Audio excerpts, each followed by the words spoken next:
North Korea and the US have a long history of animosity. Should the North Korean regime conduct another nuclear or ballistic missile test, this resolution commits the Security Council to take even further action.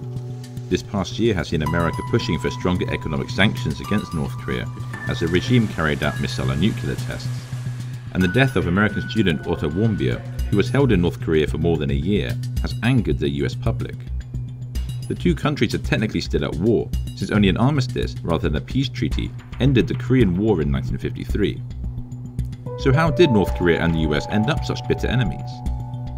It all started at the end of World War II, when the Korean peninsula was split along the 38th parallel. At the time, Soviet Russia controlled the northern half, and the US had influence over the south.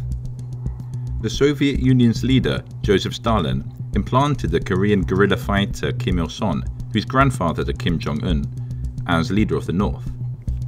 On June 25, 1950, the North Korean People's Army invaded the South. It prompted the US to come to their rescue and push the North Koreans back far into their own territory. On October 20th, ROK soldiers and American GIs seized the North Korean capital of Pyongyang.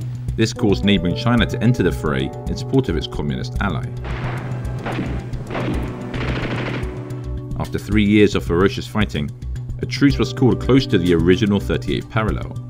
Today, the demilitarized zone, or DMZ, that divides the two states is the most heavily fortified place on Earth. Occasionally, conflict has been close to breaking out again. In 1976, North Korean troops hacked to death 2 American soldiers in the DMZ. In response, the US ordered its armed forces ready to deploy within 6 hours, known as DEFCON 3. Today, the two nations do not have diplomatic relations. But former US Presidents Jimmy Carter and Bill Clinton have both visited Pyongyang to retrieve Americans detained by the regime.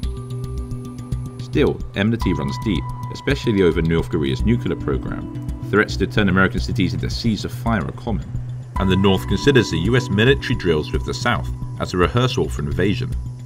More recently, Trump has hit back, threatening fire and fury in North Korea and calling Kim Little Rocket Man. They will be met with fire and fury like the world has never seen. Rocket Man is on a suicide mission for himself and for his regime. The Trump-Kim summit is a propaganda coup for Kim. It will mark the first time in their histories that the sitting leaders of these two countries have met, ostensibly as equals.